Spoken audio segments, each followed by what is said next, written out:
So I'm sitting here with Kimberly Wiggins, is the elected Montgomery County trustee responsible for overseeing property tax collection, managing county funds, and ensuring transparency in how tax dollars are utilized.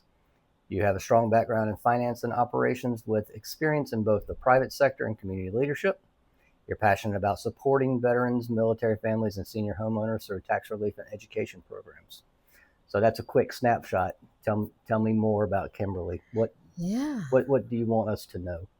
What I want you to know, I really have a heartbeat for this community. Mm-hmm. Robert, I am a Tennessean, lifelong. I'm from West Tennessee. And I Mhm. remember when O'Neill said, we're moving to Clarksville. I thought, we don't do that. We don't cross Tennessee River like that. And especially Clarksville, it's this hidden gem Mhm. that's somewhat quiet around the rest of the state, if you will.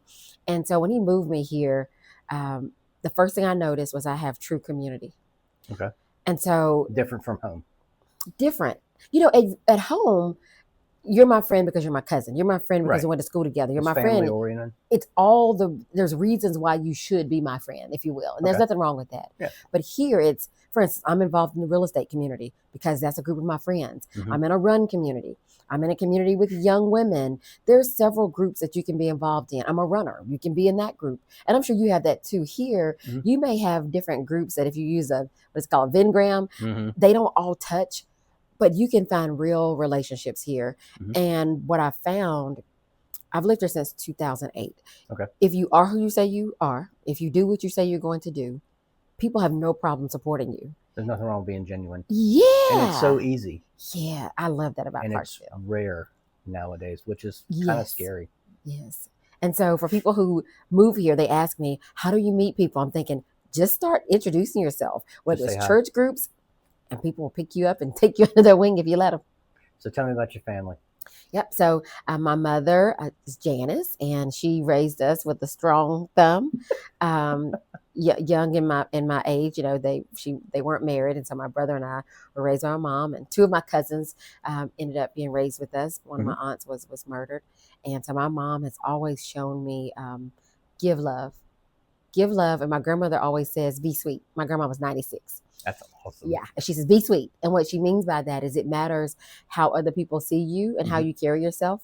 It's not necessarily when you got the mic. Right. So I remember as a little girl, they would say things like, watch how grown folks respond to certain young people. Mhm. You don't want to be one of those young people that they kind of have a side eye to. Right. Yeah. And so that has helped me a lot. And in my career, it's been helpful because people say, who raised you? Where are you from? I'm from little old Brownsville. And my best friend still lives there. Yeah. And it's so neat, but I'm grateful that I get to live here. That's awesome. So married, how many kids? Yep. So I'm married to O'Neill. We own Wiggins Medical Transit since 2012. I see him around town all the time. Yes, he's a delight. He loves people who need help and assistance in having transportation freedom, right? Instead of being locked in their homes. My bonus daughter, Sanildra Wiggins, has her PhD from UT Knoxville. Did you say bonus daughter? Bonus. That's yes. Awesome. There's no step. To me, that's awesome. Now I love his bonus, and my bonus son was in the Army 6 years, and then he is in Bellevue, Washington. He was at Fort Lewis. He found himself in the Seattle area, and he wants to come home, but then he loves it. So we love that he's thriving out there. That's good. So yeah, so that's us in a nutshell. Excellent. So what does a county trustee do? Yes. So the one big thing that everyone knows that we do is we collect those property taxes. Money. We collect a lot of money. And I'll tell you, our community, we have people who sometimes move here and they are saying, oh my God, is that all that I owe? And you have some people who say, what are these taxes? They're, too much. But for the most part, our community is very aware of how we spend our money, what it's used for, and people just want to pay their fair share. So while my job technically is the least sexiest job at the county, because we give a lot of love, we receive a lot of love when people come in to pay their taxes. Yeah. Yes. So how long have you been in this position? I was elected in the fall of 2018. Okay. I'm in my second term, Mhm. and 2022, I was unopposed, and I'm very grateful that people saw that our office does a great job of being honest, fair, kind, diligent, and so I'm up for a re-election in 26. Okay. So why do this? Why go through the election process, the meet and greets, and I'm sure there's a little bit that comes with politics in the background that not everybody sees. So why put yourself through this? That's a very good question. This was not on my to-do list. It wasn't on that bucket list? It was not. And it's funny because, I'm a banker by trade. Like, Yes. as you know, I've worked in regional manager for Bank of America, for Capital Bank. I was in wealth management for USAA and for First Tennessee Bank, which is now First Horizon. And so I was raised in banking. Mhm. And so that was great. It was fun. It's my wheelhouse. You're still helping people, Right. whether it's buy their homes, whether it's save money, save for college, whatever the reason is, banking can be very helpful. And so I received a phone call from a friend because, of course, in banking, you do business with municipalities, but it's a very special segment of business. So I'd done a little bit of business with trustees, so I knew a little bit about it. But we had some issues in our bank. We had some. There's some theft. Theft can happen anywhere, but do you have the internal controls? And again, that was another thing that I've been called for the last almost 25 years now to fix things. Okay. And fixing doesn't mean getting rid of people. Fixing means go in, assess. What can we do better? What can we tighten up? How can we empower people, yet create some dynamic controls? And so when we had those issues with our bank, one of the other elected officials called and said, I met you at yoga, and we have only talked at yoga. What do you do? Again, that's Clarksville. I met her at yoga. Yeah. We high-fived each other because we got off work at 6 p.m. one night. We got off early, so we were high-fiving. And she called me and she said, we need a banker. And I'm a connector by trade. So, of course, that's the other thing I love to do. And I said, I'll call somebody. And she's like, no, it's you. And so I remember. You're a hyper connector. I'm a hyper connector because I think people need to know each other. And the irony of that is the bank was in the process of selling. So I had gotten my severance package. And O'Neill said, take 30 days off before you look. Mm-hmm. I failed because people were calling, hey, you want a job? Yeah, which is great. It's nice to be wanted. It is nice. And so I received my 30-day extension. And as I'm on my 30-day extension, I get this phone call and I'm in the car with him. And it's a weekday. We've been to the Greenway. It's nice. And we believe in our household of veto power. You don't use it often, but if you just can't get with an idea, I like that. Right? It's been pretty cool for us because you don't have to explain it. Who started that? I don't know. He and I talked about it one day. And we said, what do we do when we disagree? Okay. What do we do because we've had these ideas before. I have another business that's in my back pocket, and he had just vetoed that business, that plan. And I was like, okay. He said, I'm not going to say no. I'm going to say I'm not comfortable with it right now. Okay. So I'm thinking, since my work, let's think of that. And when I get this call, we need somebody to run for trustee. I'm like, I'll find you somebody. It's you. I'm like, you don't understand.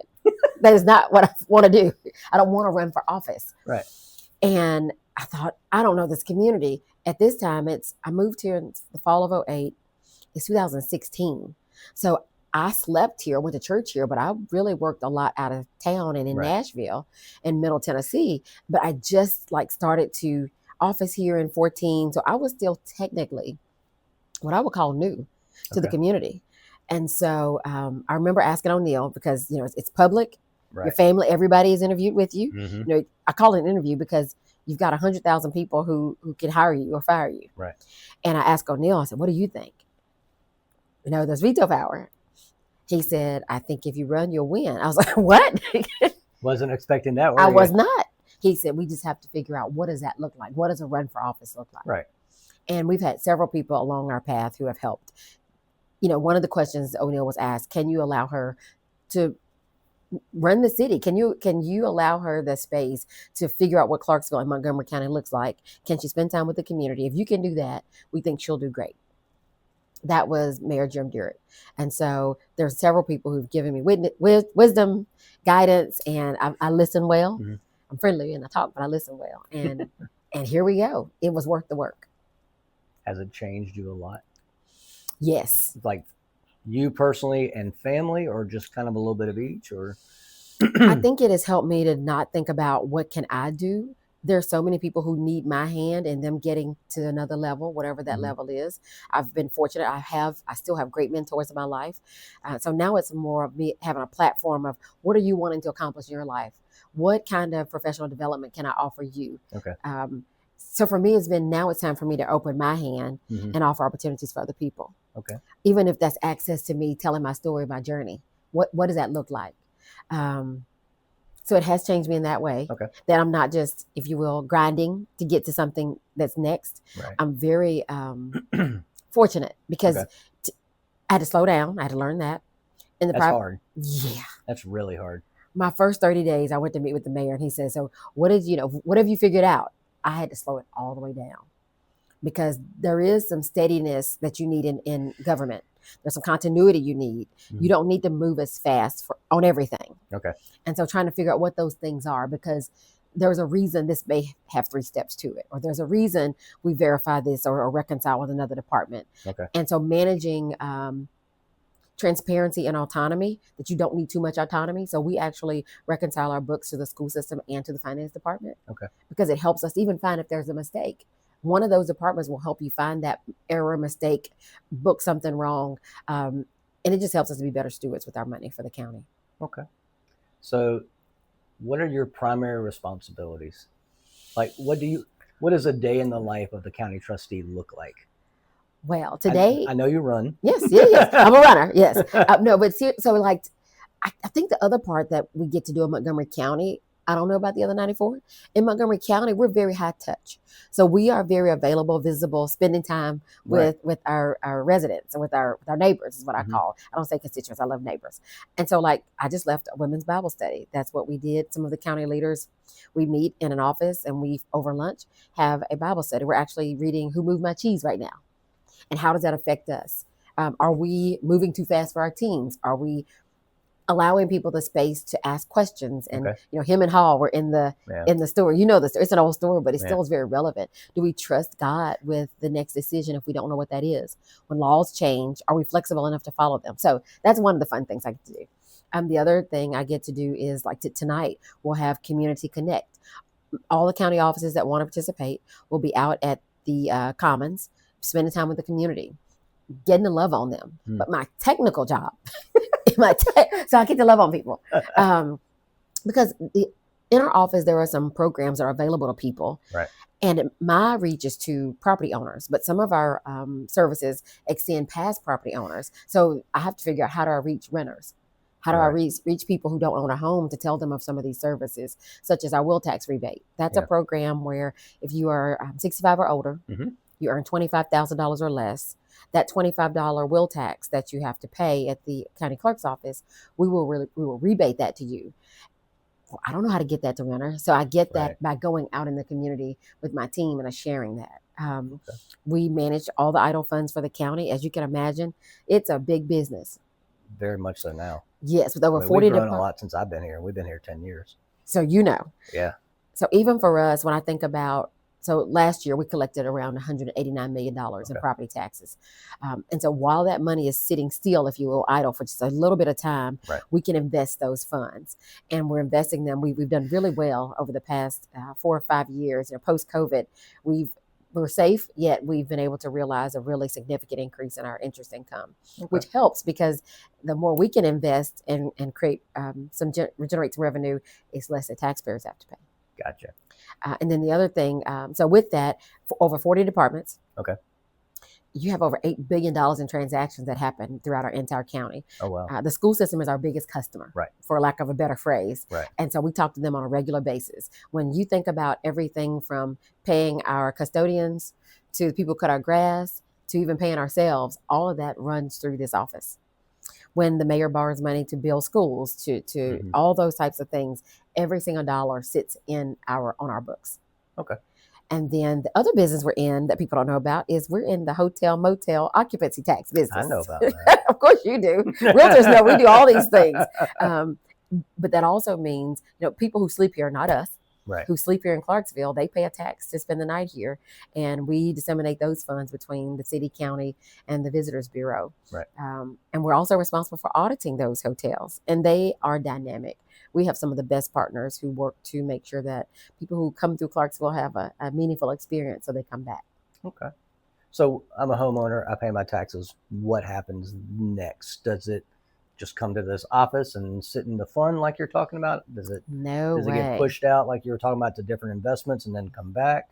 Like a combination. Give me a quick snapshot. So a combination. So right now for the fall, our tax rate is $2.10 for all of us. And so one of the things that happens is I love your charts. I love them because I'm a nerd on the numbers. I'm a nerd on the numbers. So of course you have the capital projects where we're building a new school, or you've got the courthouse that had some brick issues that are coming apart and some roofing. You've got our highway department had a building from World War II that they were working out of. We needed a new building. So those are our capital projects. Some of the money goes to that. our roads. We have a highway department. Mhm. Our highway supervisor actually has 3 budgets, bless his heart. He has a federal budget, a state budget, and a county budget. Oh, wow. Some of those dollars come from all those places so that he can keep our roads. Jeff That's a lot to Bryant, track. right? It's amazing what they do. We have a general purpose school, so we do fund a portion of the schools, and of course the schools receive some state money and some federal grants. So all that money is sent to our office, and when they make payroll, they send us whatever they're buying. They make a request to us, and we transfer the money.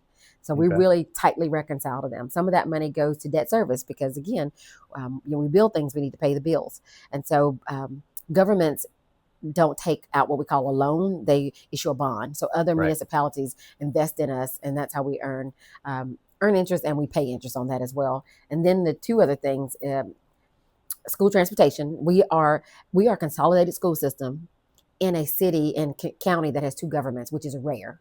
We're only 2 counties who has a consolidated school system where we don't have a consolidated government, which is beautiful because we don't have the fight of city schools versus county schools. That's a big win for us that we probably take for granted that happened in the 80s. I don't know who did it, but I'm glad they did. And so some of that money, that's a general obligation for all of us to make sure our children can get to school. Okay. So does all of our tax money stay here in Montgomery County, or do we send some out? We send nothing out. Nothing. Where would it go? I don't know. That's a good question. No, but you're right. I don't know. You're right. I've actually had somebody ask me that. Oh, wow. Does all of our taxes stay local, or do we send them out? Absolutely. Do we Every subsidize dollar. anybody? Nope, we don't subsidize anybody. Now, the library is I call it, these are my words, it's quasi-government.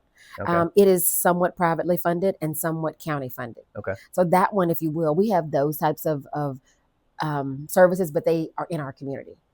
Like our volunteer firefighter service that the mayor has now, we have a chief, and we now are starting that venture. So we'll have some. I appreciate that. Now, property tax dollars cannot pay for that. Okay. So we have to find another way to fund that. It has to be either a special tax is what they call it. It can be if we can have a fire tax. Again, not my lane. I will collect it if they say it, but there's other ways we fund that for a county. But they're in the middle of figuring that part out too. So we're doing some pretty neat things to make sure for those of us who live in the county, because I don't live in the city. I live in the county. Right. We don't have fire protection. Right. We understand we have a volunteer. I have a hose.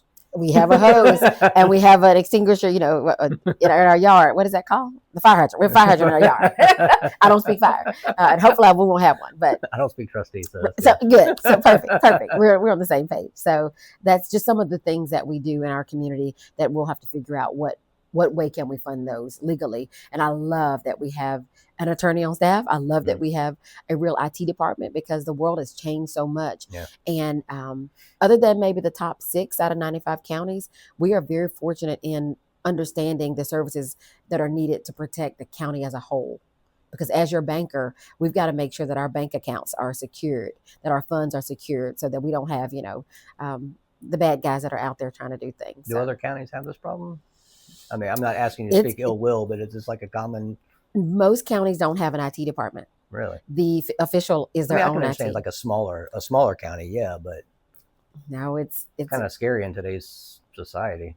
But our county and our taxpayers understand that's important to us. Mm-hmm. You don't want somebody running off with our information, and so you have to buy the insurance, but you also need a team. So when something goes wrong, you don't have us figuring it out. We have an IT team that can remote in, that can even, for an official, lock me out if it needs to be locked out if they feel like something is being hacked or going on. So those are the unsung heroes of our community that we definitely need to make sure that they stay funded and keep us up to speed and up to date. Okay. So everybody is always upset about paying taxes. Mm-hmm. I'm sure you are. I'm sure I am. What's the biggest misconception people have about this?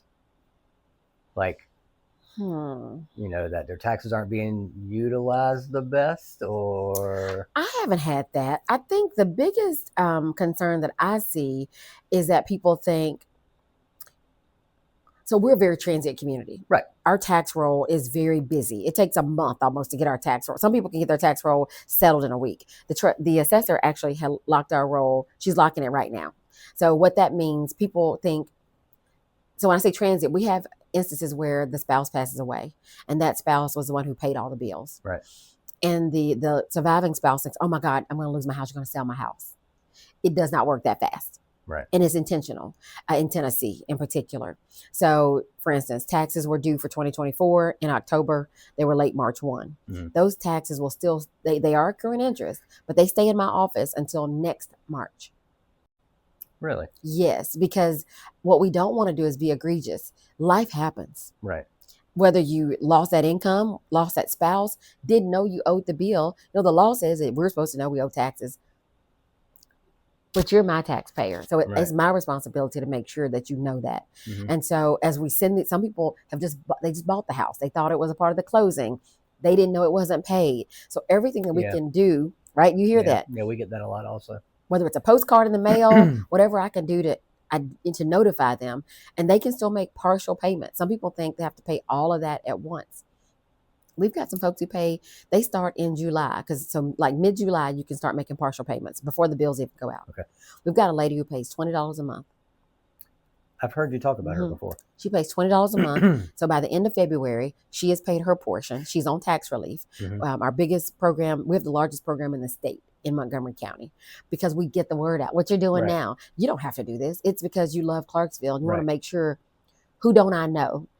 I talk to everybody. I tell them about this because you as a realtor, you do an amazing job to tell people, but who don't we know? Right. Who doesn't know this information? So them making the partial payments and then the tax relief helping them.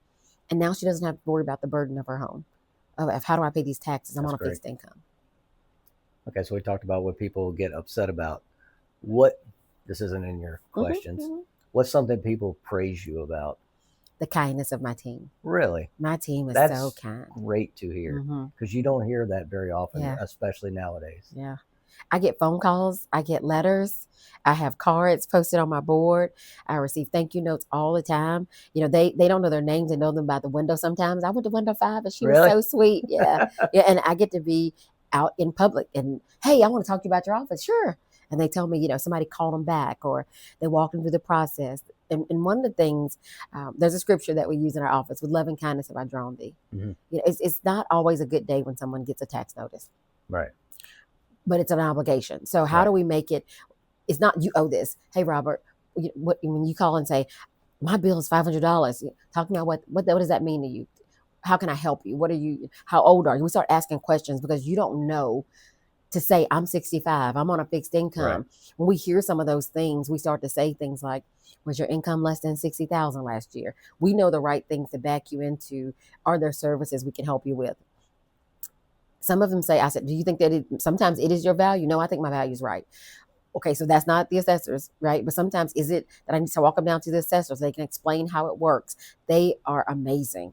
And so to have good partners, you know, we think of ourselves as the trifecta. So bringing that up, what you have just said has been consistent. So I've interviewed Aaron, I've interviewed Julie, now I'm interviewing you. Y'all have all said the exact same thing. Really? To a T, is basically that you're doing everything you can to help, you know, constituents, neighbors, you know, whatever we label them, you know, to get the best possible outcome. And I feel like that's pretty rare. Yeah. You know, I mean, it's not something you hear very often. Most people or most cities, you just get a bill or you get a notice and, you know, go take care of it, figure it out yourself. No, that's not the right It's thing. awesome to hear that all three of y'all, I mean, are on the same sheet of music and want to do the right thing by everybody. That's really cool. It feels good too.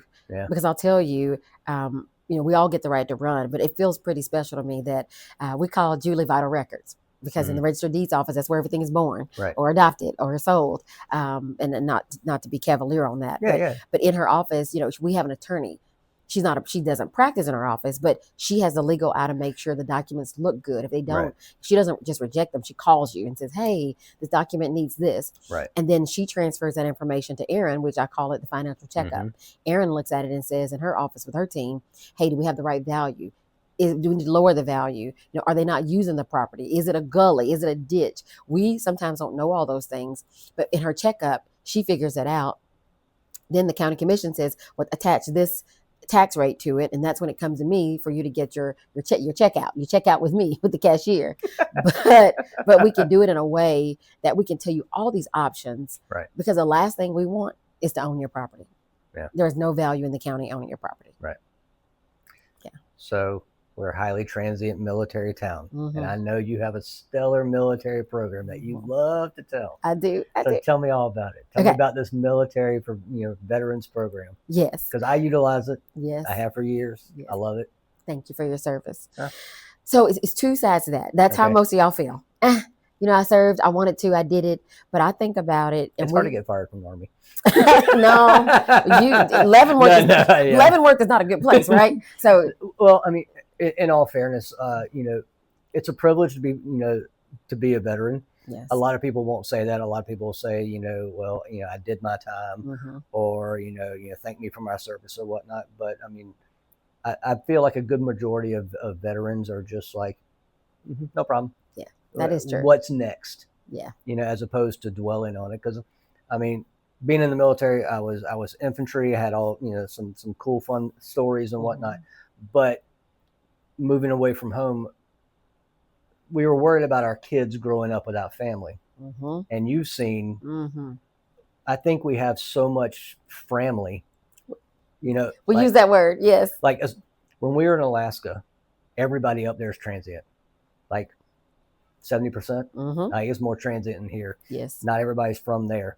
And we have, I think my kids have more uncles and aunts from Alaska that they can call on if they ever need be. And that's really cool. It is cool. And it's real. It's real. Years later, yes. Yeah, because I mean, these are people I don't talk to on a daily basis, but I know if I called them right now, they'd be there for me and my kids. What's that phrase? They've got your six? Oh, 100%. 100%. Yeah. So tell me about your program. So our program, the Veterans Property Tax Relief Program. Now, the one myth about that is some people think they think Tennessee is tax exemption, and we don't. Okay. We are a sales tax state. That's how we fund our statewide government, and that the government funds that. So through our comptroller's office, that program is about a $43 to $46 million program for all 95 counties. Montgomery County receives about $9 million, right at $8.8 million of those dollars. Did we start that? Did Montgomery County start that program? We did not start it. Okay. The program started in 1972. Okay. But it's been quiet. And when you think about the burn pit concern we had, when you think about some of the major wars we've been in, when our veterans come back, not all bruises can be seen. Right. And so that's where that military, honorably discharged military disability comes in. And so we appreciate. But it's permanent in total, correct? Some permanent in total, not 100%. And so that's the other thing we've been working. And it used to be that way.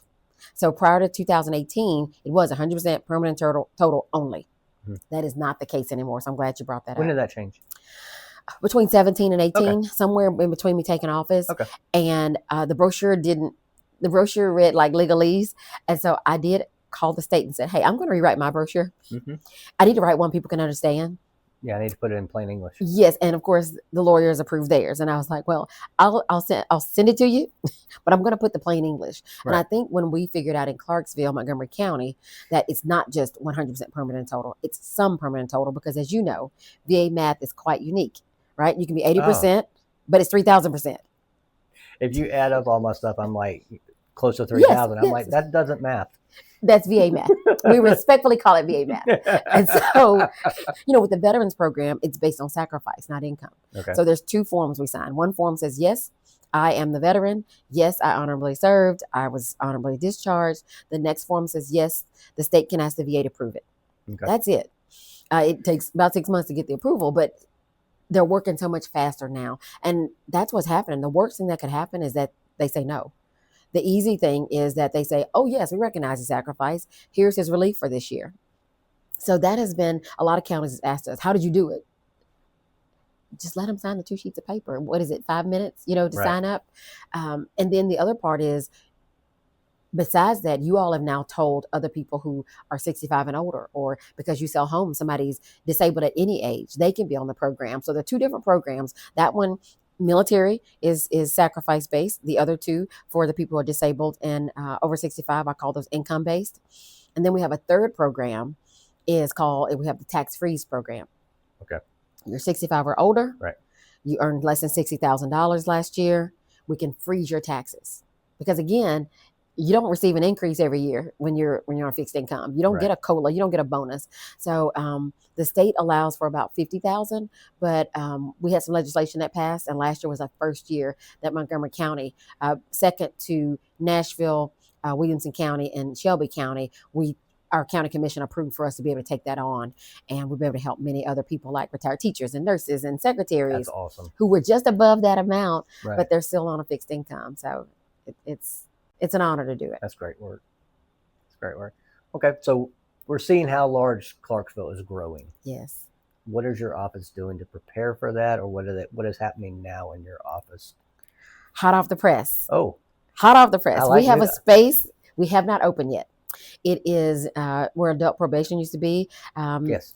Our county, again, we are so blessed. Our facilities and maintenance team, some of it they outsource, but for the most part, they cut a hole in one of my walls, made a hallway, and we have a new space that will open this fall called our tax services division. One of the questions I received, our program is so big, I couldn't, in some offices they have 2 people or 3 people who handle tax relief. Our program is so big, everybody does it in our office, including me. I process tax relief. And so I'm trying to figure out how can I help people who want appointments. Because Nashville has appointments. Right. You know, Williamson County has appointments, and I thought, I've got to figure it out, but I didn't have space. Okay. So now we have this space that we will unveil this fall. People can make appointments to come in and bring their documents. This is very sensitive. You know, you're bringing your tax return or your Social Security statement or your disability statement, and we want to provide you with the dignity rather than you standing at a window. But that's what we had. I have a small lobby. We're government. We don't have extra space. So when that space became available, it has been, and so the other thing that'll happen, since COVID, everything is COVID now. It's amazing how we judge that now. We judge it. The mayor, Mayor Pitts, called me and he said, "Hey, you know, my lobby's closed. We're opening and closing it. It's hard for people to get in our building because we have all the security. Not that we're not secure, but you know, there's a difference in getting in an office where the mayor is." Right. And he asked me, he said, "Do you think that one of our clerks would come over and work out of your office to accept tax relief vouchers? Because people have to bring that voucher in every year." And I said, "Sure." Well, we loved it so much, we haven't stopped. So since 21, the fall of 2020, the city comes over here every year once bills go out, and they stay over here on Tuesdays and Thursdays until about 11:30. And so they have their own desk over there where they won't be standing up in a window. People can sit down, wait on them to take care of them, ask any questions. And so we're looking at helping the folks who are wanting an appointment, have mobility issues or concerns, and need us to slow it down a bit. We'll be able to provide that service to them this fall. That's awesome. Yes. Very, very excited about that. We are. That's great. We are. So tell me, how does your office work with Planning Commission, Industrial Development Board, EDC, the mayor's office? Like, what does that look like? I mean, you're kind of over here with, you know, the assessor, the register, you know, a couple other ones in there, and they're all downtown. Yes. What does that look like? So a few things. So one, how I work with the mayor, we have an investment committee. That committee was started before I got here. And I remember I thought, I love that we have it because it also affords me to invest differently than other counties because of our population and having a committee. We meet quarterly. And we talk about what the market is doing, what the outlook of the Fed is, what's happening in federal administration. What does that mean for us from an investment perspective? Not a political perspective, but investing.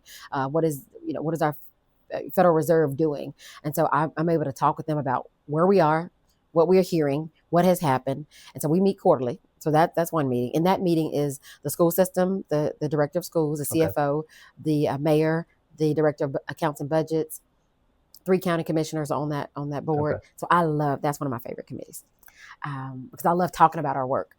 We also talk with accounts and budgets a lot on what do they anticipate the debt being. So when we know what our debt service is and we know what our payout schedules will be, that helps me to know, you know, we have money from cash to 5 years invested. Okay. We monitor how much we go. We can invest above 2 years because of that, up to 5. And so we have a small portion of our portfolio invested that way to hedge against the short-term money. But we also know we have borrowed money and we know that we're going to build a school. So all those funds have to be segregated. That's one thing. When we think about the Visitors Bureau, their job is to fill beds. So we give them a regular report on our occupancy tax collections. Okay. We talk to the city on a regular basis around what have we done with sales tax collection. When those funds come in, I'll give you an example. If we receive $11 million in sales tax, which is an average for us here in our county, we're young, we have a lot of food, so a lot of sales taxes is dynamic for us. So we'll say out of 11 million, 1 million will go to the city of Clarksville. Okay. About 100,000 will go to the county. The rest will cover the school system.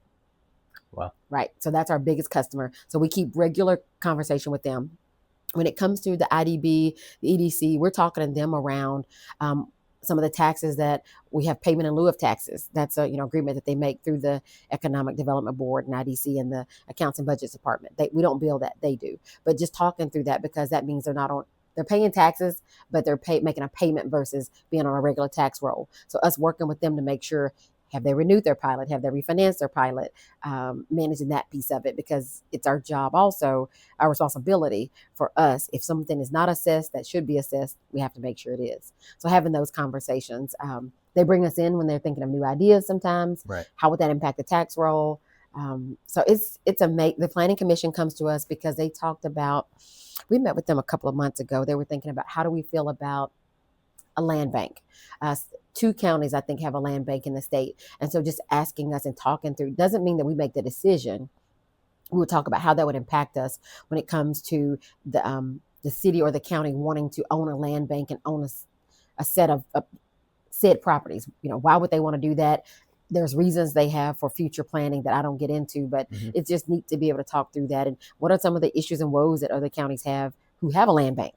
Okay. What's some of the downsides? So we have a lot of conversations, but it's mostly whatever they need from us, we are happy to provide. So do you have any specific counties that you just regularly engage with, or you just kind of talk to everybody? Are there other counties in the state that we're kind of mirroring each other? Yes. So Williamson, Okay. Rutherford, Uh-huh. Shelby, Davidson, and some Knox. We work very similarly in our size and our scope. In Nashville, Nashville, because it's metro, they have a treasurer. So their collector, their trustee, she collects over about $2 billion a year. Right. It's a massive business, but she's not in the treasury piece. She's not in the investment piece of it, but she does have a huge tax relief program. Williamson and we partner on different strategies. We look at what can we get at low cost or no cost. We partner with almost every bank in the city, and the banks have been generous to us because they understand that we're their customer as a county, not as Kimberly. So any way that they can help us, they have been very generous in that way. They've helped us with security measures. They've helped us with internal controls. We'll call them about some training, different ways we did things when I was in banking. Hey, is that still relevant? Does that still happen? So it's pretty neat to have those relationships. And the other trustees, we have an association. Okay. And we will talk about large county, small county, whether it's a 5-person county, when it comes to that office, is it a 2-person county? So we do have those conversations to see what can we do the same. A lot of times the smaller counties will call on us. Hey, I know you got more people than us, but can you tell us about how you work out your dual control in this certain area? Okay. So it helps for us not to be, because you're kind of running a sole proprietorship, if you will. Yeah. There's no one in your county who does exactly what you do. Right. So we do meet on a regular basis. What about outside the state of Tennessee? Because I know you're a hyper connector. I am in I imagine that you've got a friend somewhere in, I don't know, Idaho. Yes, Idaho and Iowa. I am a member of the National Association of County Collectors, Treasurers, and Finance Officers. That's a mouthful. It's a mouthful, NACFO. And so I was just there for a conference. It had to be a cool acronym. It had to be. And we talk about those things because you have California, Iowa, New York, Georgia, Alabama, and just talking through the different ways that we run our programs. And even, it helps me with an appreciation for our state delegation. Okay. Some of the things we talked about a couple weeks ago is the huge overreach. In some of those counties, they tell them what their tax bill should look like, other states. And so or they'll have laws that are passed they knew nothing about. We have a great delegation. And for me in particular in Montgomery County, if our legislators think something, hey, this came up about trustees or this came up about county clerks, because we have an association with all of us too. And they'll say, how would that impact your office if we vote for that? Tell me what this means, because it may be somebody from another county who has a different purpose, but it may have an unintended consequence for us. So we are very fortunate of how well we work together in Montgomery County. Anybody in my home state of South Carolina? South Carolina wasn't there this time. We had a big Virginia and Georgia delegation this time. I'm going to have to send some emails. And I get it. Some of them have their own conferences in the summer. So yeah. Same thing with real estate. Yeah. Okay. If Kimberly had her way, what are 2 things Kimberly would do?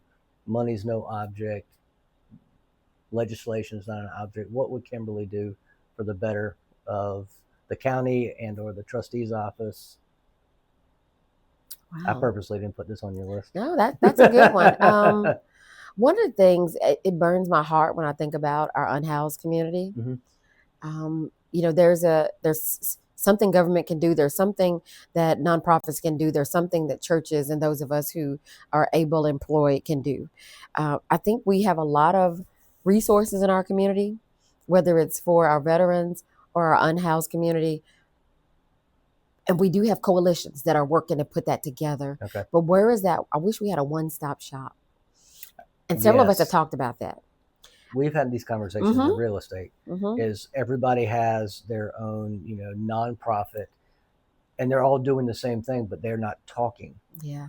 And it's like I can go over here, but then maybe they have something over here. Why are they not talking at all? And so how do we create this? And here's the thing: somebody has taken on. So who wants to take that on of creating this centrifuge of places, of a place where we can all? And those exist too. But where are they? So kind of that disconnect of information. That's because I know there's some good work that's happening. So how do we address that? And the other is the loneliness project. There's a group of us who keep touching this project because loneliness is not just tied to the unhoused. It's tied to those of us who might be, I'm not there, but some of my friends are widows or widowers. Right. You've got young people who are. It's different. We have an electronic age, which is great because we have so much access to information, but we don't go outside and talk to our neighbors as much. And so you could have a house full of 4 people and still have someone in your home that's lonely. Yeah, I was listening to a podcast last week, and they were talking about, you look at the older gentleman that still walks to Hardee's. He's late 70s, and he's walking to Hardee's in the morning for his cup of coffee, and along the way he's talking to his neighbor who's outside. Yes. And then while he's there, he's talking to his 2 or 3 friends that are doing the same thing. And then he comes back, he has the day to himself, and then he goes back out to something, something.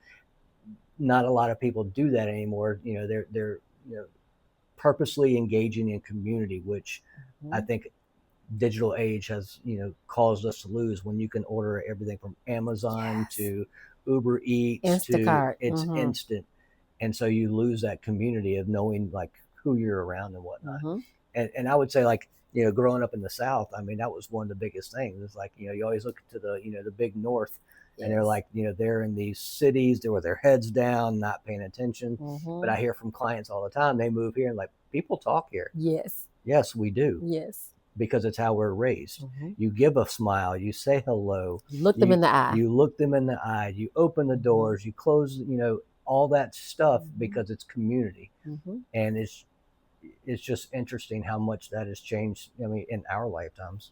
I mean, I don't think we're far off in age from each other. We're not. No. And I think about I was talking to a friend this morning about, when we were 14, 13, we were trying to drive the tractor or drive the lawnmower, or we were trying to drive something because that was our way for us for freedom. We didn't have cell phones. And so I think about our children, some of them aren't wanting to drive because they're thinking, why would I want to do that? Right. They can order it online. Right. They can meet friends online. And our freedom was us going outside and playing on our bikes. Not saying it's bad. I'm just thinking, how do we restore it? Yeah. Because even now, from a global perspective, we've got our young folks, some of them may be 21. They've never dated. They've never had these interactions of life. Well, social skills. So my daughter graduated in 2020. And so she was here for no graduation. There was no graduation. She was at Speedway graduation. Oh wow! Yeah, drive through the parking lot to shake the hand, maybe get your diploma, and drive on. And it's just, So then she went to college, and you look at some of those.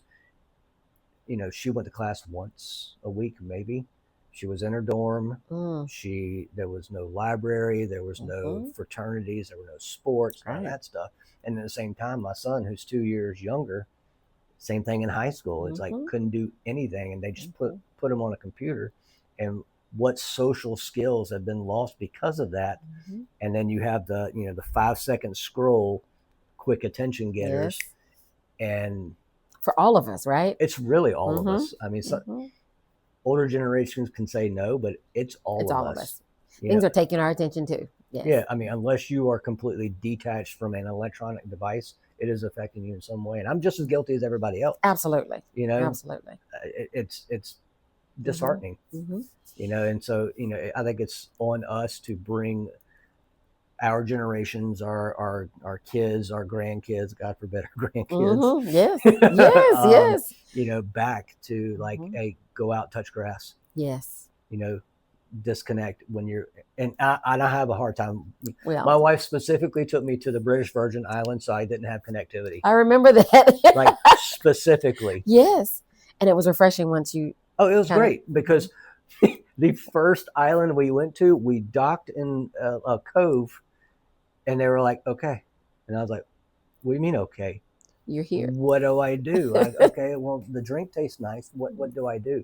And it was like that for 2 days, and I didn't know how to just stop Mhm. because it's always answering, Mhm. problem solving. Especially in your world, Well, yeah, it never stops. exactly. Yeah. I had to offload it all to my business partner, so he's handling it. And when I get Mhm. back, he's doing the same thing.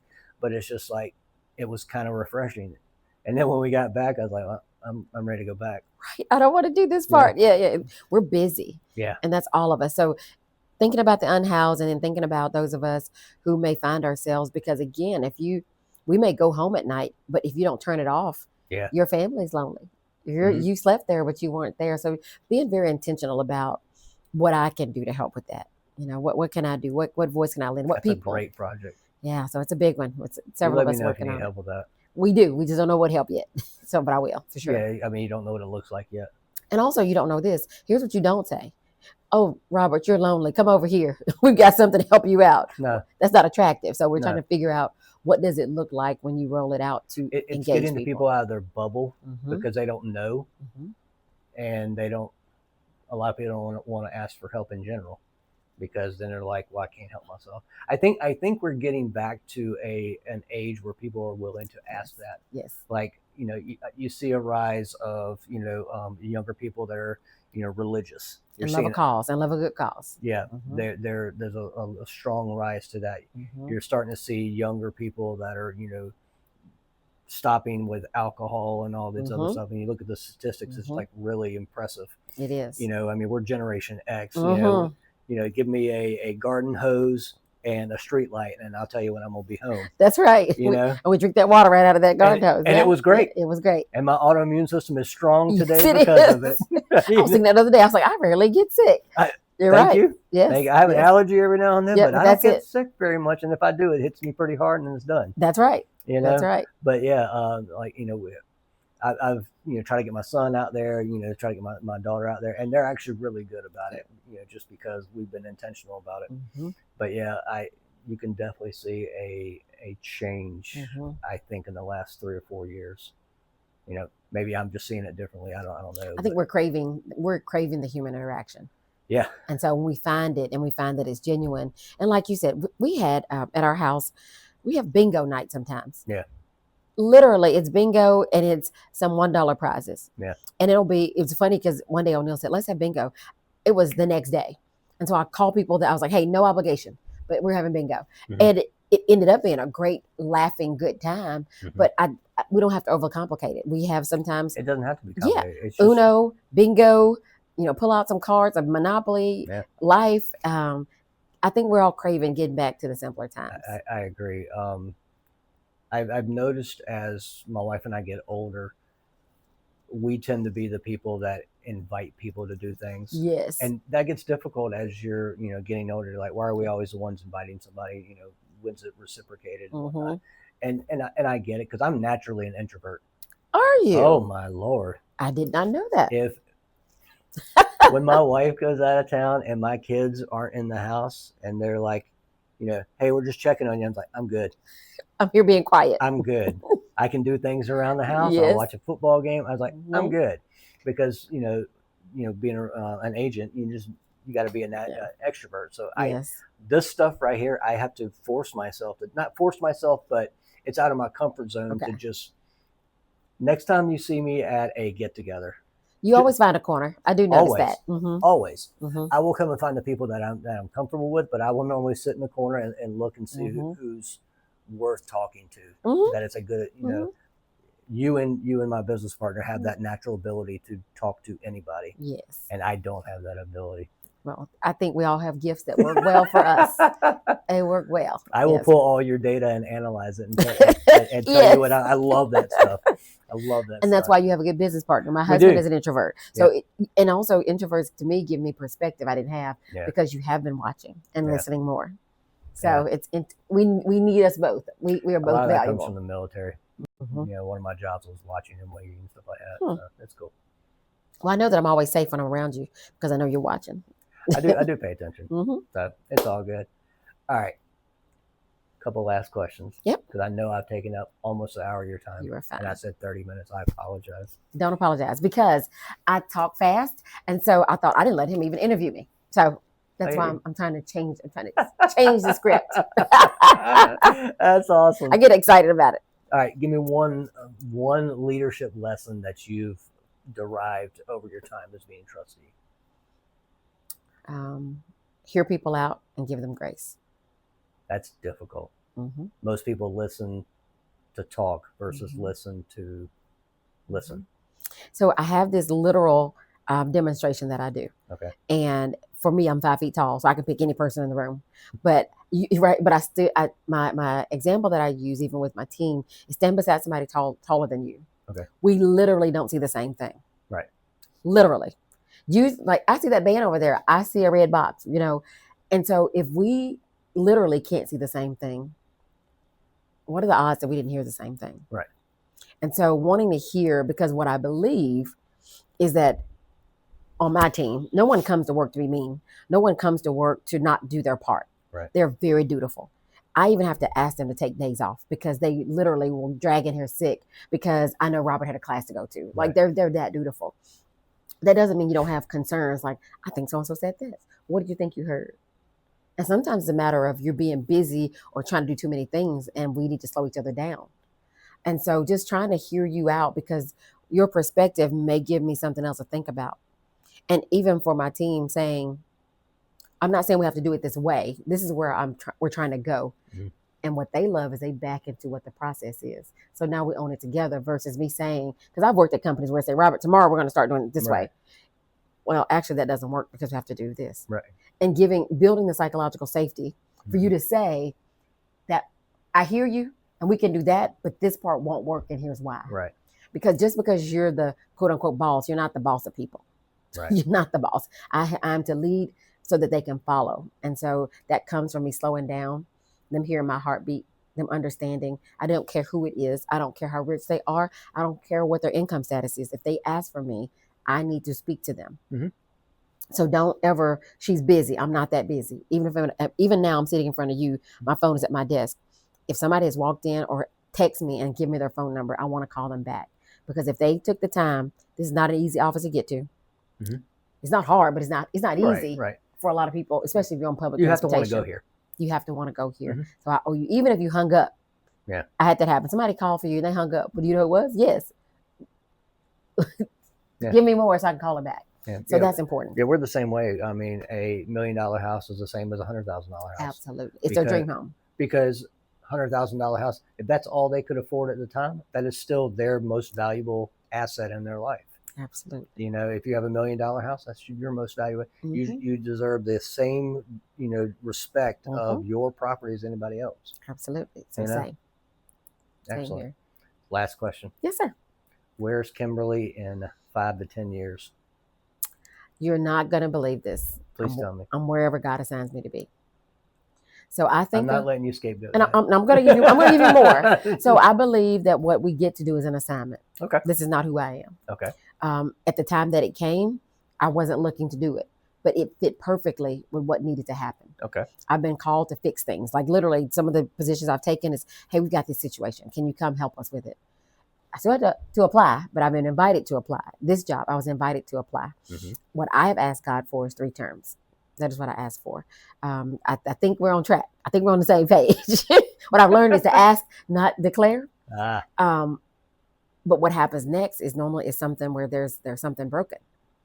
And so I'm very cautious in what that ask is. And so there's another master's degree program that I'm going into that ties to government. It's at Lipscomb. It's leadership in public service. Okay. And that's where you try to bring something that you think you need that we could fix. Yeah. How do we fix that? Whether it's for the county, for the state, how do we fix it? And you walk away with somewhat of a solution. So that's the only reason I'm embarking on that, because I want to. So I think that all these experiences lead to what's next. And I don't know what's next, because this is a very elementary, rudimentary example. But I'll tell you where my heart is.